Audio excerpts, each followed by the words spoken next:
안녕하세요. 여성환경연대 활동가 사라입니다. 반갑습니다. 여성환경연대는요, 소수자들 그리고 비인간종 동물들과 함께 공생할 수 있는 성평등하고 지속가능한 사회를 만들기 위해서 노력하고 있는 단체입니다. 기후 대응 정책을 위해서 정책 제안을 하기도 하고요. 피해 경험 실태 조사를 하기도 하고, 그리고 대안을 실천하는 여성들의 경험들을 전달하는 역할도 하기도 합니다. 그리고 올해 같은 경우에는 11개의 여성단체들과 함께 모여서 페미니스트 기후정의 선언 같은 것들을 만들고 있기도 해요. 동시에 이제 저희가 지향하고 있는 단체의 방향성을 어떻게 좀 더 많은 분들에게 전달을 할 수 있을까라는 고민을 하게 되는데요. 그런 맥락에서 오늘 이런 토크 콘서트 자리를 마련을 하게 되었습니다. 사실 기후위기라고 이야기를 할 때 이제 생각을 하면 할수록 부정적인 감정에 빠지기 쉽고, 그럼에도 불구하고 우리는 왜 살아야 할까 이런저런 고민들이 많은데, 그런 고민에 대해서 오늘 제가 너무 좋아하는 두 작가분께서 이야기를 잘 풀어주실 거라고 생각을 합니다. 저는 두 분의 책을 다 읽어봤는데요, 읽으면서 너무 큰 위로를 받았어요. 그래서 이번 토크 콘서트를 통해서 저처럼 많은 위로를 받을 수 있지 않을까 기대를 하면서, 그러면서 이제 작가님 두 분 모시도록 하겠습니다. 박수로 맞이해 주세요. 우리는 왜 살고 싶을까? 오늘 토크 콘서트를 진행하게 된 안담 이슬아입니다. 반갑습니다.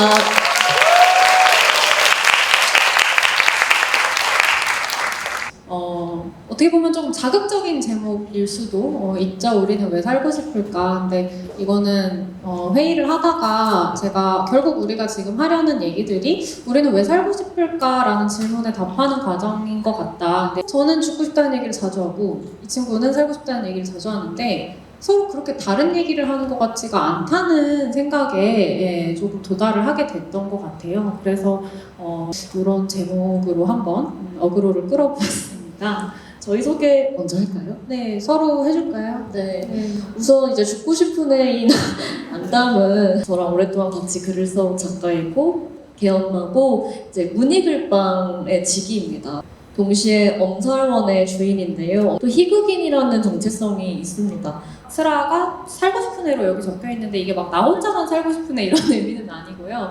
어떤 기후와 관련된 안목이나 이런 것도 생생하게 끄고 겁도 많고, 그러니까 어떻게 보면 겁이 많다는 거는 그만큼 생존에 대한 감각도 뛰어난 거죠. 슬아가 작가인 것을 아직 모르시는 분은 없을 것 같아서 넘어가고 그다음에 이제 고양이 아부지다. 이거는 이제 본인이 쓴 표현 같은데 돈만 벌어오고 양육을 안 한다. 구 아버지상에 가깝지 않을까. 그래서 아주 그 다리를 쩍쩍 벌리고 팔자로 걷는 그런 사람이고요.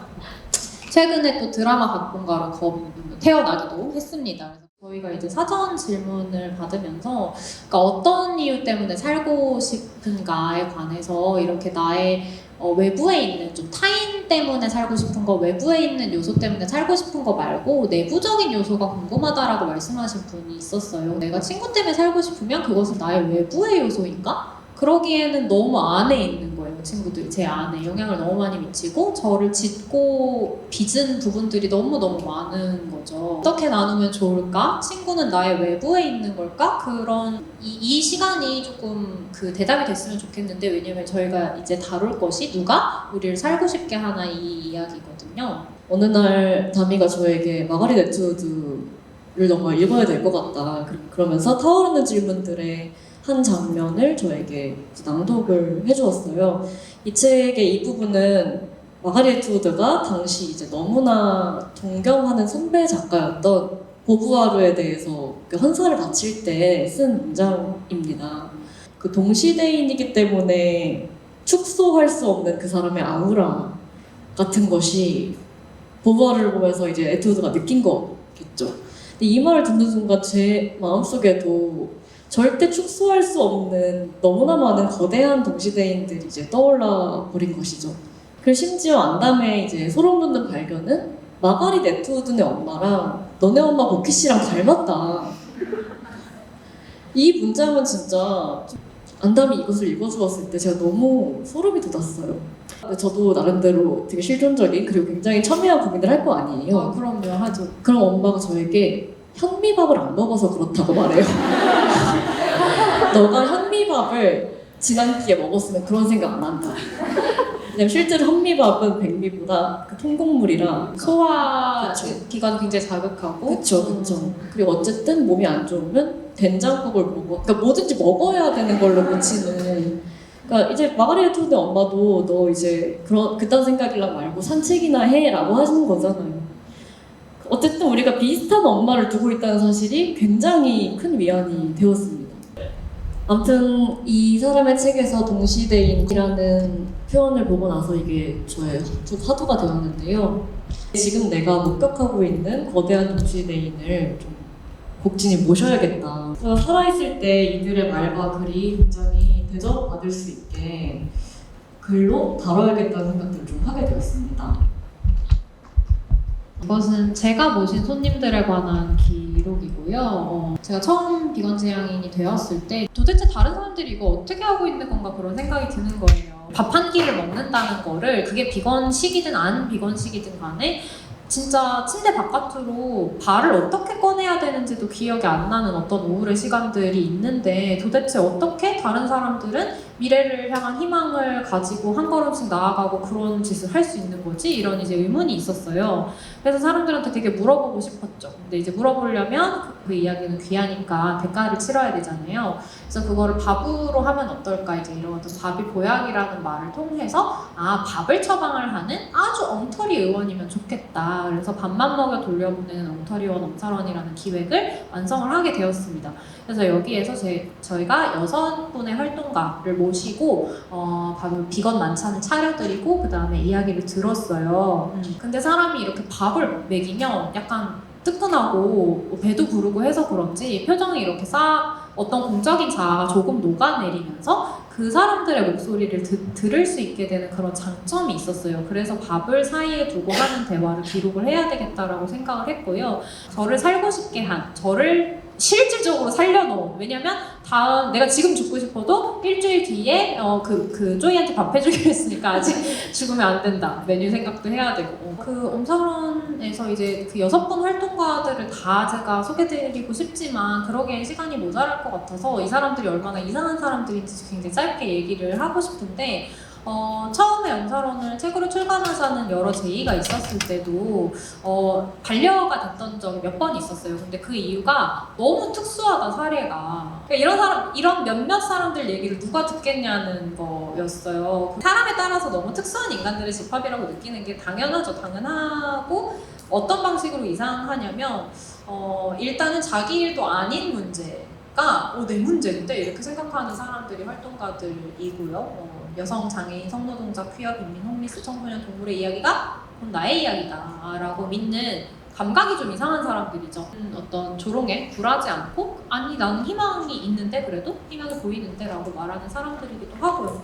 근데 이제 그 사람들을 인터뷰하다 보니까 이 사람들이 뭐 여유가 많아서 그런 건 아니더라고요. 오히려 다른 사람보다 더 많이 아프고 더 많이 우울하고 더 많이 힘이 없는 사람들이 많았어요. 그래서 간단하게 얘기하면 왜 활동가들을 인터뷰했냐, 너무 아파 보여서 그래서 너무 실제로 밥을 못 먹고 다녀요. 삼시세끼 중에 그 두 끼라도 챙겨 먹는다고 말하는 사람을 저는 못 봤기 때문에 그래서 밥 좀 먹여주고 싶다고 생각을 했고 엄사론하고 또 짝을 이루는 그렇다면 이슬아의 책은 무엇이 있을까, 단연 날씨와 얼굴이 아닐까 싶은데 엄사론에서 인터뷰라는 형식이 도드라졌던 만큼이나 날씨와 얼굴에서는 이것이 칼럼인 점이 굉장히 중요한 것 같아요.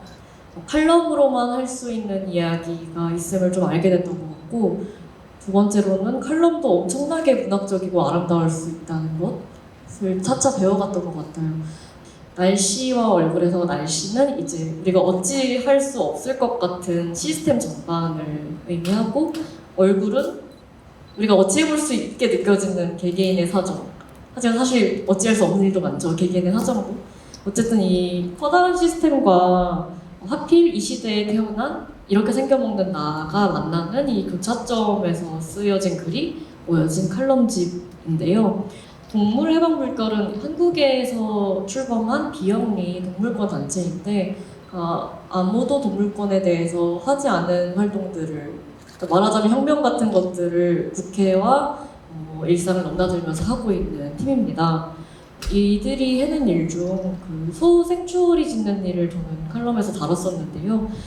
축산업에 가두지 않는 그 소가 제명대로 살다가 죽게 하는 보금자리를 만드는 프로젝트인 거예요. 엄청나게 커다란 축산업 시스템에 비하면 이 보금자리로 한두 마리, 6마리 데려오는 거는 아주 작은 일로 여겨질 수 있지만 사실 한 명의 소도 해방되지 않는다면 아무 소도 해방될 수 없는 것이기 때문에 이 첫 스타트를 만들어준 친구들의 업적이 너무 대단하여 칼럼에서 좀 다뤄봤었습니다. 여태까지 활동가들의 얘기를 했습니다. 우리가 처해 있는 환경에 우리를 죽고 싶게 한다면 그러면 이 환경을 바꿔내자, 이 불평등한 구조를 바꿔내자라고 뛰어드는 사람들이 활동가들인데 제가 이반지한테서 배우는 거는 우리가 어떤 유머 감각을 가지는지로 이 환경을 대하는 것도 굉장히 중요한 문제가 아닐까라는 거를 이반지한테서 배우거든요. 물론 전부터 너무나 훌륭한 예술가였지만 자신을 유머리스트라고까지 지칭하면서 나타난 이반지아가 너무너무 반가워서, 그리고 그 이반지아 라이브를 보다 보면은 진짜 살림을 잘하십니다. 죽고 싶은 사람들이 계속 댓글 다는데 걔네들 이렇게도 살리고 저렇게도 살리거든요. 저런 방식으로 살리고 싶다, 그런 생각을 많이 해요. 환경이 바뀌지 않는다고 하더라도 우리가 농담하지 못할 이유는 없다. 그래서 다양한 동시대인들 소개해드렸는데요. 이들 모두 좀 서로 다른 진영에 있다고도 볼 수 있는데 저는 그 서로 다른 운동이 만나는 순간들을 좋아하는 것 같아요. 사실 여성환경연대도 너무나 그런 단체 아닙니까? 여성도 좋은 말이고 환경도 좋은 말이고 그래서 그냥 붙여서 여성환경연대인 거 아니야? 라고 할 수도 있을 것 같은데, 근데 우리가 이제 이 교차성을 생각을 할 때는 예를 들면 환경 문제가 심각해졌을 때 그 여파가 누구에게 가장 먼저 미칠 것이냐, 어떤 돌봄 노동의 수요가 증가하는 상황에서 누구에게 그것이 가장 먼저 전가될 것이냐. 당신의 해방이 내가 가여워서 그래서 연대하는 게 아니고 당신의 해방이 곧 나의 해방과 연결이 되어 있기 때문입니다 라고 말하는 사람들이 나타나는 거죠. 그래서 뭐 어떤 인권만 챙기겠다라고 하는 거, 어떤 권리만 챙기겠다라고 말하는 게 어떻게 보면은 그 문장 자체가 오류일 수 있다라는 것을 생각하는 사람들이라고 여겨요. 네. 저희가 받은 질문지에 환경을 위해서, 기후를 위해서, 또 이런 어떤 우울이나 이런 걸 극복하기 위해서, 조금이라도 희망이 있는 미래를 보기 위해서 내가 뭘 하면 좋겠냐는 질문이 굉장히 많았습니다. 근데 저는 어떤 첫걸음으로 후원을 하면 또 인권 막 그런 거는 기후정의 이런 것도 활동가들이 잘하거든요. 그래서 후원을 하면 해주는 사람들이 있다는 거 정말 놀라운 일이거든요. 내가 직접 하기에 너무 힘들잖아요. 네, 직접 하기 너무 힘들잖아요. 그래서 잘하는 사람한테 맡기는 거죠. 네, 그래서 후원을 많이 해주시면 좋겠다는 말씀을 꼭 드리고 싶습니다. 조금씩 자주도 괜찮은데 네, 네. 네.